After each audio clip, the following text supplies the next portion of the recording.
अस्सलाम वालेकुम everyone. Dear friends, आज हमारा नेक्स्ट टॉपिक है लीग ऑफ नेशन के हवाले से। तो डियर फ्रेंड्स, आज हम इस टॉपिक में डिटेल के साथ डिस्कस करेंगे लीग ऑफ नेशन को, कि लीग ऑफ नेशन का मतलब क्या है और ये लीग ऑफ नेशन किस मकसद के लिए बनाया गया था। तो चलें स्टार्ट करते हैं। Dear friends, league of nation जो है ये एक इंटरनेशनल ऑर्गेनाइजेशन है और ये ऑर्गेनाइजेशन फर्स्ट वर्ल्ड वॉर के बाद बनाई गई थी। तो डियर फ्रेंड्स, अभी हम ये देखेंगे कि ये लीग ऑफ नेशन जो है ये क्यों फर्स्ट वर्ल्ड वॉर के बाद बनाई गई थी, क्यों ये फर्स्ट वर्ल्ड वॉर से पहले क्यों नहीं बनाया गया था ये लीग ऑफ नेशन जो है। तो डियर फ्रेंड्स, इस सवाल को समझने के लिए तो हम लीग ऑफ नेशन का जो हिस्ट्री यानी बैकग्राउंड है उसको देखेंगे। तो dear friends, league of nation जो है वो इस वजह से फर्स्ट वर्ल्ड वॉर के बाद बनाया गया था क्योंकि जब फर्स्ट वर्ल्ड वॉर स्टार्ट हुई थी 1914 में, तो डियर फ्रेंड्स इस वार में दो मेन पावर जो थे वो हमने सामने थे। इस दो मेन पावर में से फर्स्ट पावर जो है डियर फ्रेंड्स, जिसको हम नाम देते हैं सेंट्रल पावर। तो डियर फ्रेंड्स, इस सेंट्रल पावर में चार बड़े स्टेट्स थे। इसमें से Germany, Austria Hungary, Osman empire और बुल्गारिया, यानी इन चार स्टेट जो थे इसको हम सेंट्रल पावर कहते हैं, जिन्होंने ये फर्स्ट वर्ल्ड वॉर स्टार्ट की थी 1914 में। तो डियर फ्रेंड्स, इन चार स्टेट में से सबसे जो इस वार की जो जिसने इस वार को स्टार्ट किया, यानी जिसको हम यही कहते हैं कि ये वार उस स्टेट ने जिसको गलती करार देते हैं, कसूरवार करार देते हैं इस वार का, वो है जर्मनी। तो डियर फ्रेंड्स, जर्मनी जो है वो उस वक्त की जो जर्मनी का लीडरशिप था वो पूरे जो कंटिनेंट ऑफ यूरोप है उसको कंट्रोल करने के लिए उसने यूरोप में वार स्टार्ट की। क्योंकि डियर फ्रेंड्स, जर्मन कौम ये चाहते थे कि वो पूरे कंटिनेंट ऑफ यूरोप में, ख़ासकर यूरोप के जो एक कंटिनेंट है वहाँ पर अपने आप को सुपीरियर मानते थे। तो इस वजह से उस वक्त की जो सुपर ताकत थी, उस वक्त ब्रिटिश एम्पायर थे, तो उसको अपने सामने से हटाने के लिए जर्मनी ने यूरोप पर अटैक किया। तो जर्मनी ने अपने जो इत्यादि स्टेट्स थे, जिसमें ऑस्ट्रिया हंगरी, ओस्मान एम्पायर और बुल्गारिया, और कुछ जर्मनी के अपने कॉलोनीज थे जिसके नाम है जर्मन ईस्ट अफ्रीका और सेकेंड जो है जर्मन न्यू गिनी। यानी ये दोनों कॉलोनीज़ उस वक्त जर्मनी की कॉलोनीज़ थे, यानी फर्स्ट वर्ल्ड वॉर में। तो इसी वजह से ये दोनों कॉलोनीज़ फर्स्ट वर्ल्ड वॉर में जर्मनी यानी सेंट्रल पावर के साथ थे। तो डियर फ्रेंड्स, इस सेंट्रल पावर को रुकवाने के लिए उस वक्त फ़ौरन एक और मिलिट्री अलायंस बन गई थी जिसको हम नाम देते हैं अलाइज पावर। तो इस अलाइज पावर में स्टार्ट में तीन यूरोपियन स्टेट्स लड़ रहे थे अगेंस्ट सेंट्रल पावर के ख़िलाफ़, जिसमें फर्स्ट वन ब्रिटिश एम्पायर है, सेकेंड फ्रांस और थर्ड इटली था। यानी ये तीन यूरोपियन स्टेट्स इस अलाइज पावर में मिलकर लड़ रहे थे अगेंस्ट सेंट्रल पावर के ख़िलाफ़। और बाद में हम देखते हैं कि तीन और स्टेट जो है वो भी इस अलाइज पावर के साथ देते हैं। कुछ स्टेट जो है वो वार के स्टार्ट में और कुछ जो है वार के एंड में इस अलाइज पावर के साथ देते हैं अगेंस्ट सेंट्रल पावर के ख़िलाफ़।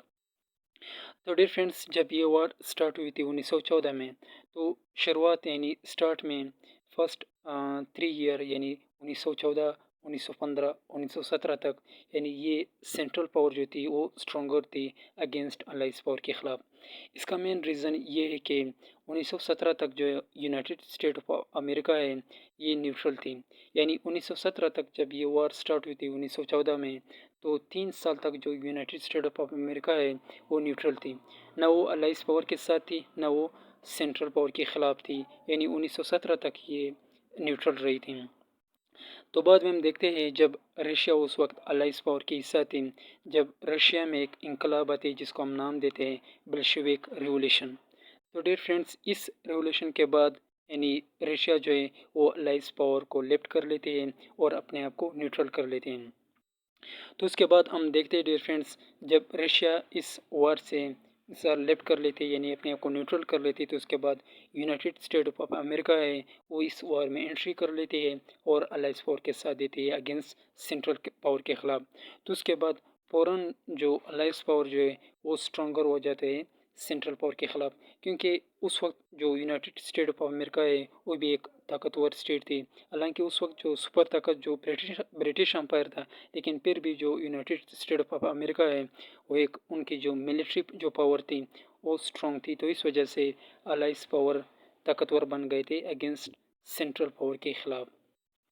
तो डियर फ्रेंड्स, बाद में हम देखते हैं जब ये 1918 में जब ये वार एंड हुआ था, यानी इस जर्मनी यानी सेंट्रल पावर को डिफीट हुई थी, शिकस्त हुई थी, तो उसके बाद हम देखते हैं कि ये अलाइज पावर उन्होंने एक लीग बनाने के लिए उन्होंने सोचा।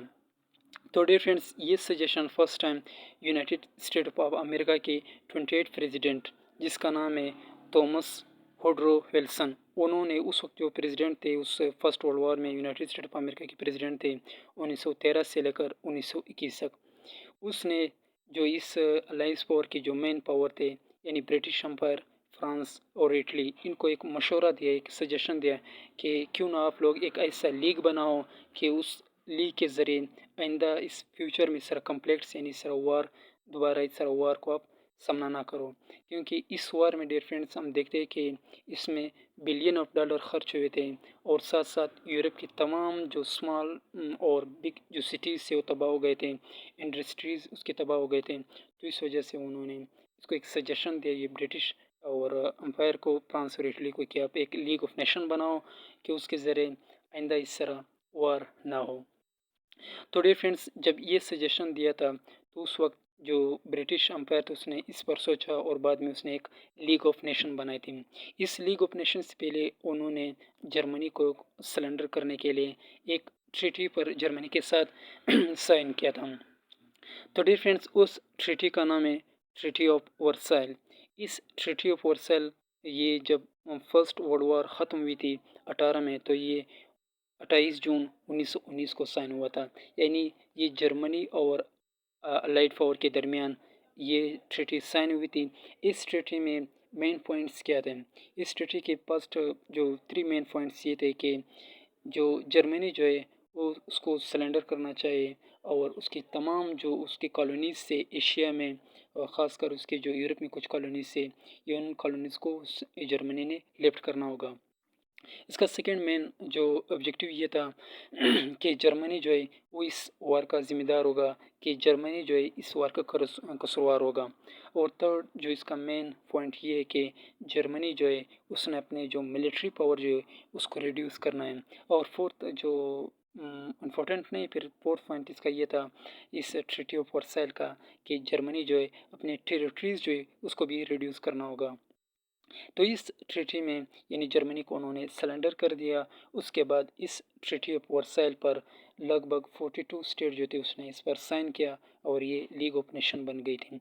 ये लीग ऑफ नेशन एक कॉन्फ्रेंस, जिस कॉन्फ्रेंस को हम नाम देते हैं पेरिस पीस कॉन्फ्रेंस, ये कॉन्फ्रेंस 10 जनवरी 1920 को हुआ था। इस कॉन्फ्रेंस में ये लीग ऑफ नेशन बन गई थी। तो डियर फ्रेंड्स, इसके बाद हम देखते हैं कि लीग ऑफ नेशन का जो सेक्रेटरीट यानी हेडक्वार्टर रखा गया है वो स्विट्ज़रलैंड की एक सिटी जिनेवा में रखा गया। यानी लीग ऑफ नेशन बाकायदा एक इंटरनेशनल ऑर्गेनाइजेशन बन गया। उसके जो प्रिंसिपल ऑफ ऑर्गन्स जिसमें से असम्बलीज बन गए, उसके साथ साथ उसके जो सेक्रेटरीट रखा गया, यानी एक इंटरनेशनल ऑर्गेनाइजेशन बन गया। और ये ऑर्गेनाइजेशन लीड कर रहा था उस वक्त की जो ब्रिटिश अम्पायर थी, और साथ साथ उसके कुछ इत्यादि स्टेट्स थे जिसमें फ्रांस और इटली भी है। यानी इसको लीड कर रही थी इस लीग ऑफ नेशन को। तो डियर फ्रेंड्स, फर्स्ट टाइम इस लीग ऑफ नेशन के 4 जो वो बन गए थे, 4 परमानेंट मेंबर बन गए थे और 4 नॉन परमानेंट मेंबर बन गए थे। तो फर्स्ट टाइम इसके जो 4 परमानेंट मेंबर बन गए थे, जिसमें फर्स्ट जो है ब्रिटिश एम्पायर है, सेकंड फ्रांस है, और थर्ड जो है इटली है, और फोर्थ जो है जापान है। वही 4 स्टेट जो अलाइस पावर में फर्स्ट वर्ल्ड वॉर में वो सेंट्रल पावर के खिलाफ लड़ रहे थे, वही 4 पावर जो है वो इस लीग ऑफ नेशन के क्या बन गए थे? परमानेंट मेंबर बन गए थे, यानी वीटो पावर बन गए थे। और 4 फर्स्ट टाइम नन जो वो बन गए थे, नन परमानेंट मेंबर बन गए थे। और हर 3 साल के बाद ये नन परमानेंट 4 मेंबर जो है वो तब्दील होते थे, और नए इलेक्शन कराने के लिए असम्बली नए इलेक्शन करवाती थी। तो फर्स्ट टाइम इसके जो 4 नन परमानेंट मेंबर थे उसमें बेल्जियम, ब्राज़ील और ग्रीक और स्पेन शामिल है। ये 4 स्टेट फर्स्ट टाइम इस लीग ऑफ नेशन के नॉन परमानेंट मेंबर बन गए थे। तो डियर फ्रेंड्स, यहाँ पे एक सवाल आती है कि इस लीग ऑफ नेशन में यूनाइटेड स्टेट ऑफ अमेरिका और रशिया भी इस अलाइंस पावर में थे, तो ये दोनों क्यों इस लीग ऑफ नेशन के परमानेंट मेंबर नहीं बन गए थे? तो इस सवाल का जवाब ये है कि डियर फ्रेंड्स, रशिया ने तो 1917 में इस अलाइंस पावर को लेफ्ट किया, और यूनाइटेड स्टेट ऑफ अमेरिका जो है वो एंड तक इस अलाइंस पावर के साथ थे अगेंस्ट سینٹرل پاور کے خلاف. لیکن یونائٹڈ اسٹیٹ آف امریکہ نے اس لیگ آف نیشن کو کیوں ایکسیپٹ نہیں کیا؟ یعنی سجیشن اللہ کی اس لیگ آف نیشن کو بنانے کے لیے اس وقت کے جو پریزیڈنٹ تھے یونائٹڈ اسٹیٹ آف امریکہ کے، اللہ کی سجیشن انہوں نے دیا اس لیگ آف نیشن کا. اور اس لیگ آف نیشن کا جو فاؤنڈر ہے وہی تومس ووڈرو ولسن ہے. آج تک جو اس لیگ آف نیشن کا جو فاؤنڈر جانا جاتا ہے وہ یونائٹڈ اسٹیٹ آف امریکہ کے پریزیڈنٹ تومس ووڈرو ولسن ہے. لیکن پھر بھی یونائٹڈ اسٹیٹ آف امریکہ نے اس لیگ آف نیشن میں پارٹیسپیٹ نہیں کیا. اس کا مین ریزن یہ ہے کہ یہ لیگ آف نیشن کی تمام جو پاور جو تھے یعنی اختیارات جو تھے وہ یورپ کے ساتھ تھے. یورپ کی اس وقت جو برٹش امپائر فرانس اور اٹلی کے ساتھ تھے، تو اس وجہ سے یونائٹڈ اسٹیٹ آف امریکہ اس میں انٹرسٹ نہیں لے رہی تھی. تو اس وجہ سے اس نے اس میں پارٹیسپیٹ کرنے سے ڈینائٹ کر دیا. تو ڈیئر فرینڈس، یہ لیگ آف نیشن جب بنائی گئی تھی اور بعد میں یہ لیگ آف نیشن ڈیزالو بھی ہوا تھا. ہم دیکھتے ہیں کہ 20 اپریل 1946 کو یہ لیگ آف نیشن جو ہے ڈیزالو ہوتے ہیں سیکنڈ ورلڈ وار کے بعد. جب یہ سیکنڈ ورلڈ وار سٹارٹ ہوتی ہے 1939 سے لے کر 1945 تک، تو یہاں پر لیگ آف نیشن جو ہے وہ فیل ہوتے ہیں.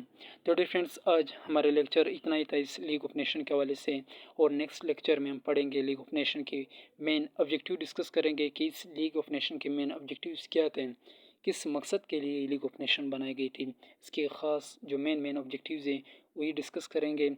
اور ابھی نیکسٹ لیکچر تک اجازت چاہتا ہوں. اللہ حافظ والسلام.